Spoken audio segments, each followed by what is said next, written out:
Nous, les Africains, nous rêvons d'une Afrique qui décolle. Mais laissez-moi vous dire que un rêve sans plan n'est qu'un souhait. Antoine Saint-Exupéry. Le continent africain rêve d'une Afrique qui décolle du point de vue économique. Mais cela passe indéniablement du fait que nous devons compresser les charges. Car aucun avion ne peut décoller du point de vue... aucun avion ne peut décoller sans avoir pourtant atteint sa vitesse de croisière. Mais comment le continent africain peut-il décoller du point de vue économique au regard des charges de la dette? Certes, il est vrai que la dette est au cœur du financement de nos économies. Mais il n'en demeure pas moins que le côté vicieux ou encore pervers de la dette, c'est le fait qu'elle exerce une pression exogène vis-à-vis de nos gouvernants dans la prise des décisions. Bon, cette pression, c'est ce que d'autres appellent dans le milieu le soft power. Bon, nos gouvernants devraient plutôt se comporter en véritable chef de famille dans la gestion de la chose publique, surtout quand les questions engagent non seulement notre génération, mais aussi les générations futures. Vous savez, un dévancier sur la question de la dette m'a posé la question de savoir, selon moi, quel était le sens de la vie. J'ai tout bonnement répondu à ces derniers que la vie n'a qu'un sens, la pérennité de l'espèce humaine. Donc l'être humain doit continuer à exister sur Terre. Et nos gouvernants devraient se comporter réellement en homme d'État. Parce qu'il existe ils devraient réellement se comporter en homme d'État et non en homme politique. Parce qu'il existe réellement une différence fondamentale qui existe entre un homme d'État et un homme politique. Parce que généralement, le politicien songe à la prochaine élection. Mais par contre, l'homme d'État, il songe non seulement au patrimoine, mais aussi à l'héritage qu'il va léguer à la prochaine génération. J'ai une très bonne pour vous. Voyez-vous, en 2002, la firme multinationale Nestlé avait réclamé à l'État d'Éthiopie la monique somme de 6 millions de dollars. Il faut toutefois noter qu'en 2002, l'Éthiopie connaissait des crises au sein de la gestion de la chose économique. Mais la firme multinationale a vraiment insisté pour que l'Éthiopie puisse plus ou moins honorer ses engagements. Pour la petite histoire, c'est une dette qui a été contractée en 1975. C'était une société qu'on appelait NAFTA qui a été plus ou moins qui a été nationalisée par l'État d'Éthiopie. Et en contrepartie, l'Éthiopie était censée remettre une certaine somme.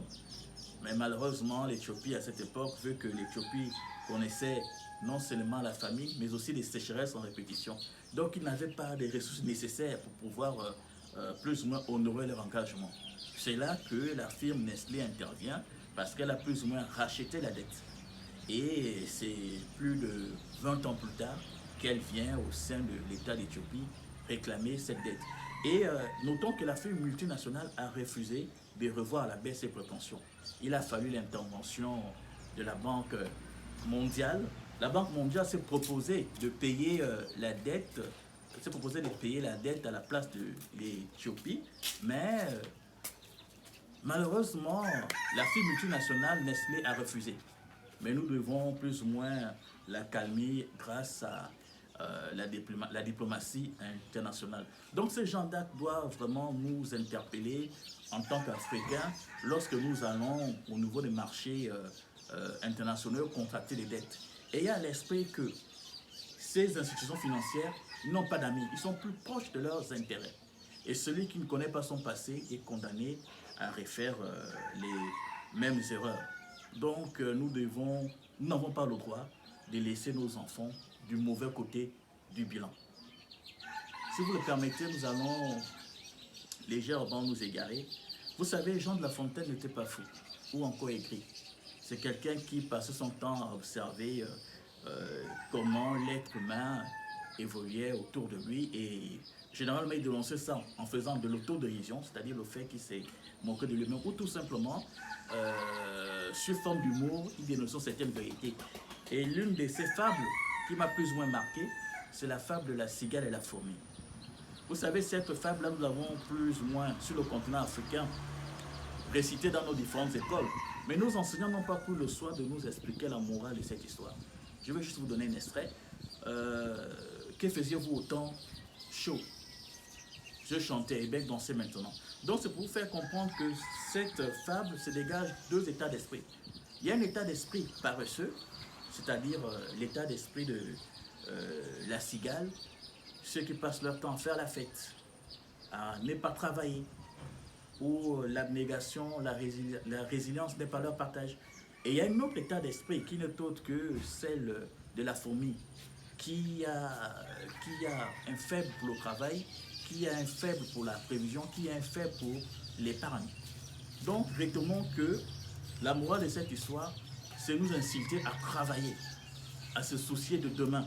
Et à cet effet, Paul Kagame soutient que nous devons travailler dur jusqu'au point d'avoir mal. Pourquoi? Parce que la pauvreté fait encore plus mal. Donc, l'heure est au travail, n'est pas encore trop tard. L'heure est au travail, il faut que nos États africains puissent réellement travailler pour une Afrique prospère. Les trois quarts de nos dirigeants sur le continent ont plus ou moins une idée pour pouvoir sortir de ce marasme économique. Aujourd'hui, certains États se réfugient sur la Covid-19, mais ça n'a pas empêché certains pays à prospérer. Aujourd'hui, aux États-Unis, l'homme le plus riche du monde, c'est Jeff Bezos grâce à Amazon. Donc, nous devons, malgré le fait qu'il y a la crise, nous devons faire preuve de résilience. Parce que si nous ne faisons pas preuve de résilience, nous aurons des problèmes et nous risquons de léguer à nos enfants un passif qui seront dans l'incapacité d'effacer l'ardoise.